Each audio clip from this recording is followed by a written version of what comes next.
ನೆಚ್ಚಿನ ಶಾಸಕರು ಹಾಗೂ ಸ್ಲಂ ಬೋರ್ಡಿನ ಅಧ್ಯಕ್ಷರಾದಂಥ ಪ್ರಸಾದ್ ಅಬ್ಬಯ್ಯ ಅವರೇ, ನಮ್ಮೆಲ್ಲರ ರಾಜಕೀಯ ಮುಂದಾಳತ್ವವನ್ನು ವಹಿಸಿಕೊಂಡು ನಮ್ಮ ಜೊತೆ ಹೆಗಲಿ ಕೊಟ್ಟು ಪಕ್ಷಕ್ಕಾಗಿ ಏನೇ ಕೆಲಸ ಇದ್ರೂ ಮುಂಚೂಣಿಯಲ್ಲಿದ್ದು ನಮ್ಮ ಜೊತೆ 24 ತಾಸು ನಾನು ನಿಮ್ಮ ಜೊತೆ ಅದೇವೆ ಅಂತ ಹೇಳಿ ಹಮೇಶ ಹೇಳ್ತಿರುವಂಥ ರಾಜಶೇಖರ್ ಮೆಣಸಿನಕಾಯಿ ಅವರೇ, ಮುತ್ತಣ್ಣ ಶಿವಳ್ಳಿ ಅವರೇ, ಬಾಬಾಜಾನ್ ಅವರೇ, ಯೂಸುಫೈ ಅವರೇ, ಶ್ರೀರಾಮ್ದೂರ್ ಅವರಿಗೆ ಅವ್ರು ಸೇರಿದಂತೆ ಎಲ್ಲ ಕಾರ್ಮಿಕ ವರ್ಗದ ಬಂಧುಗಳೇ, ನಾನು ಪಕ್ಷದಿಂದ ಮಾತಾಡಬೇಕಂದ್ರೆ ಶಿವಳ್ಳಿ ಹಂಗೆ ಮಾತಾಡ್ತಿದ್ದೆ. ಬಟ್ ಮಾತಾಡೋಕ್ಕಿಂತ ಮುಂಚೆನೆ ನಗರಾಭಿವೃದ್ಧಿ ಪ್ರಾಧಿಕಾರದ ಅಧ್ಯಕ್ಷ ಮಾತಾಡ್ತಾವಂತ ನಾನು ನಗರಾಭಿವೃದ್ಧಿ ಪ್ರಾಧಿಕಾರದ ಅಧ್ಯಕ್ಷನಾಗಿ ಮಾತಾಡ್ತೀನಿ. ಅಭಯ ಸಾರು ಸರ್ಕಾರದಲ್ಲಿ ಇರೋದ್ರಿಂದ ಇವ್ರ ಸಹಕಾರದಿಂದ ನಾನು ಪ್ರಯತ್ನ ಮಾಡದೇ ಇದ್ರು ಇವತ್ತು ನನಗೆ ಕಾಂಗ್ರೆಸ್ ಪಕ್ಷ ಹುಬ್ಬಳ್ಳಿ ಧಾರವಾಡಿನ ಪ್ರಾಧಿಕಾರದ ಅಧ್ಯಕ್ಷನಾಗಿ ಮಾಡಿದ್ದಾರೆ. ಆದ್ರೆ ಸರ್ಕಾರದವರು ಅಬ್ಬಯ್ಯ ಅವರು ನಮ್ಮ ಮೇಲೆ ವಿಶ್ವಾಸ ಇಟ್ಕೊಂಡು, ಸಿದ್ದರಾಮಯ್ಯ ಅಣ್ಣವರು ವಿಶ್ವಾಸ ಇಟ್ಕೊಂಡು, ಡಿ ಕೆ ಶಿವಕುಮಾರ್ ಅವರು ವಿಶ್ವಾಸ ಇಟ್ಕೊಂಡು ಕೊಟ್ಟಾರ ಅಂದಮೇಲೆ ನಾನು ಇದಕ್ಕೆ ನ್ಯಾಯಬದ್ಧವಾಗಿ ಕೆಲಸ ಮಾಡ್ತೀನಿ, ಪ್ರಾಮಾಣಿಕ ರೀತಿಯಿಂದ ಕೆಲಸ ಮಾಡ್ತೀನಿ. ನನ್ನಿಂದ ಎಷ್ಟು ಸಾಧ್ಯ ಆಗುತ್ತೋ ಅಷ್ಟು ಬಡವರಿಗೆ ಸಹಾಯ ಮಾಡಲಿಕ್ಕೆ ನಾನು ಕೆಲಸ ಮಾಡ್ತೀನಿ ಅಂತ ಹೇಳಿ ಮುಂದೆ ಪ್ರಾಮಾಣಿಕವಾಗಿ ಹೇಳಿಸ್ತೀನಿ. ಅದು ನಾನು ಮೊದಲೇ ಒಂದು ಮಾತು ಹೇಳ್ತೀನಿ, ಯಾರು ಅಕ್ರಮ ಮನೆಗಳನ್ನು ತಗೊಳಕ್ ಬೇಡ. ನೀವು ಎಷ್ಟು ದುಡ್ಡಿಗೆ ಅಕ್ರಮ ಸೈಟ್ ತಗೋತಿರಲ್ಲ, ಅದಕ್ಕಿಂತ 3-4 ಲಕ್ಷ ರೂಪಾಯಿ ಹೆಚ್ಚಿಗೆ ಹಾಕ್ಬಿಟ್ರೆ ನಿಮ್ಗೆ ಲೀಗಲ್ ಸೂರ್ಯ ಚಂದ್ರ ಇರುವವರೆಗೂ ನಿಮ್ಮ ಆಸ್ತಿ ನಮ್ಮ ಪ್ರಾಧಿಕಾರ ಅಥವಾ ಸ್ಲಂ ಬೋರ್ಡಿನ ಅಧ್ಯಕ್ಷರು ಕೊಡ್ತಾರ. ದಯವಿಟ್ಟು ನೀವು ಅಕ್ರಮ ಮನೆಗಳಿಗೆ ಹೋಗ್ತೀರಿ, ಸರ್ಕಾರದವ್ರು ಬಂದು ಬೀಳಿಸ್ತಾರ, ನೀವು ಕೊಟ್ಟಂತ ದುಡ್ಡು ತಗೊಂಡು ಅವನ ಒಬ್ಬ ಓಡೋಗಿ ಬಿಡ್ತಾನ, ಮತ್ತೆ ಹೊಸದಾಗಿ ಇನ್ನೊಬ್ಬರ ಕಡೆ ಹೋಗಿ ಅಕ್ರಮ ಸೈಟ್ ತಗೊಳಕ್ ಹೋಗ್ತೀರಿ. ನಾನು ಅಭಯ ಸರ್, ನಾನು ಯಾವಾಗಲೂ ಹೇಳ್ತೇನೆ, ಸಾಹುಕಾರ ಮಂದಿ ಸಾಹುಕಾರಿಗೆ ಲೂಟಿ ಮಾಡ್ತಾರೆ. ಒಂದು ಅದಾನಿಯವರು ಇನ್ನೊಬ್ಬರು ಸಾಹುಕಾರಿಗೆ ಲೂಟಿ ಮಾಡ್ತಾರ. अनफॉर्चुनेटली आ साहूकार हेसरू बड़बड़ी। अमीर को लूटता है, जो अमीर लूटा जाता है उसका नाम गरीब है। आपको कोई और नहीं लूटते, हमेशा अमीर लोग ही लूटते हैं। कोई आपको गरीब आगे लूटता है क्या? नहीं लूटता।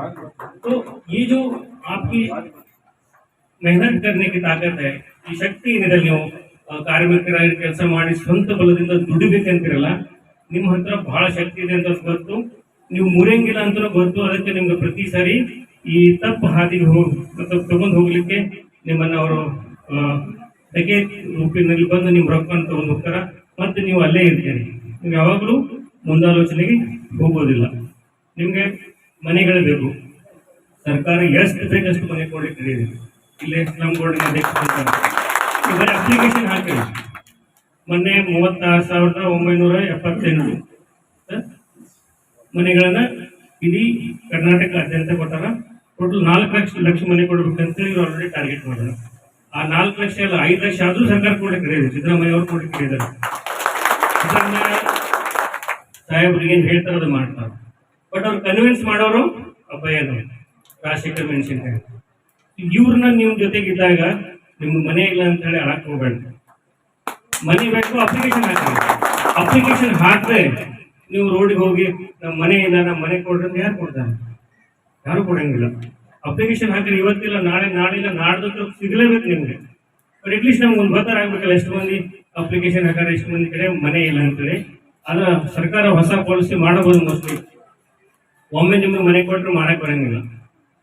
ಈಗ SM ಕೃಷ್ಣ ನಗರ ಆಯ್ತು, ಸೋನಿಯಾ ಗಾಂಧಿ ನಗರ ಆಯ್ತು, ಅಲ್ಲೆಲ್ಲ ಮನೆ ಮಾರ್ಕೋತೀರಿ. ಬಟ್ ಇನ್ಮ್ಯಾಗ ಏನ್ ನಿಮ್ ಮನೆ ಸಿಗ್ತಾವೋ ಅವು ನಿಮ್ಗೆ ಮಾರಕ್ ಬರೋದೇ ಇಲ್ಲ. ಇಂಥ ವ್ಯವಸ್ಥೆ ಸರ್ಕಾರ ಬರಾಕಬೇಡ್ರಿ. ಸರ್ಕಾರ ಯೋಚನೆ ಮಾಡ್ತಾ ಇರ್ತೀವಿ. ಸೊ ದಯವಿಟ್ಟು ಅಭಯ್ ಅವ್ರಿಗೆ ನಾವೆಲ್ಲ ಶಕ್ತಿ ಆಗಬೇಕು. ರಾಜಶೇಖರ್ಗೂ ನಾವು ಹೆಲ್ಪ್ ಮಾಡಬೇಕು. ನಮ್ಗೆ ಗೊತ್ತು ರಾಜಶೇಖರ್ ಅವರು ಭಾಳ ದಿನದಿಂದ ಭಾಳ ಟ್ರೈ ಮಾಡಕತ್ತಾರ ಅಭಯ ಸರ್. ಬಟ್ ಎಲ್ಲೋ ಒಂದ್ ಕಡೆ ಟ್ರೈನ್ ಡಿರೇಲ್ ಆಗಿಬಿಟ್ಟಿದೆ. ಟ್ರೈನ್ ಓಡ್ದಿದ್ರಿ ಡಿರೇಲ್ ಆಗಿಬಿಟ್ಟಿದೆ. ಅದು ಯಾವ ಏನ್ ಹಣೆ ಬರ್ನೋ ನಮ್ಗೆ ಗೊತ್ತಿಲ್ಲ. ಈಗ ನಾವು ಇಬ್ರು ಒಂದೇ ಲೈನ್ದಾಗಿದ್ವಿ. ಬಟ್ ಈ ಸಲ ನನ್ನ ಟ್ರೈನ್ ಸ್ವಲ್ಪ ಮುಂದೆ ಹೋಗ್ಬಿಡ್ರಿ. ಬಟ್ ರಾಜಶೇಖರ್ ನೀವು ನಮ್ಮ ಇಂಜಿನ್ ಆಗಿದ್ದೀರಿ ಏನ್ರಿ, ನಾವು ಡಬ್ಬಿ ಇದ್ದೀವಿ, ನೀವು ಹೋಗ್ರಿ, ನಿಮ್ಕೊಡ್ತೀವಿ. ಬಟ್ ನಾವಾಗೇವಿ ಅಭಯ ಸರ್ ಆಗ್ಯಾರಂದ್ರೆ ನಾವು ಡಿಕ್ಟೇಟರ್ ಆಗಿಲ್ಲ, BJP ಡಿಕ್ಟೇಟರ್ ಇಲ್ಲ. ನಾವು open for the debate and discussion. ನೀವು ನಮ್ಮ ಜೊತೆ ಚರ್ಚೆ ರೆಡಿ ಇದೀವಿ. ಸೊ ಆ ಚರ್ಚೆ ಮಾಡಲಿಕ್ಕೆ ರಾಜಶೇಖರ್ ಆಯ್ತು, ಬಾಬ್ಜನ್ ಆಯ್ತು, ಯೂಸುಫ್ ಸಾಹೇಬ್ರಾಯ್ತು, ಅದನ್ನ ಸ್ಕೋಪ್ ಮಾಡಿಕೊಡ್ಬೇಕು.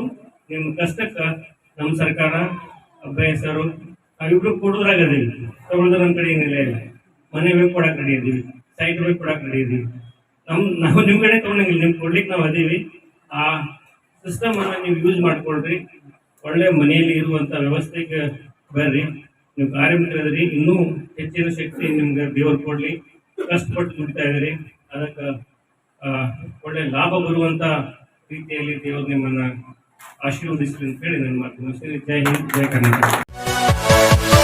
Yeah.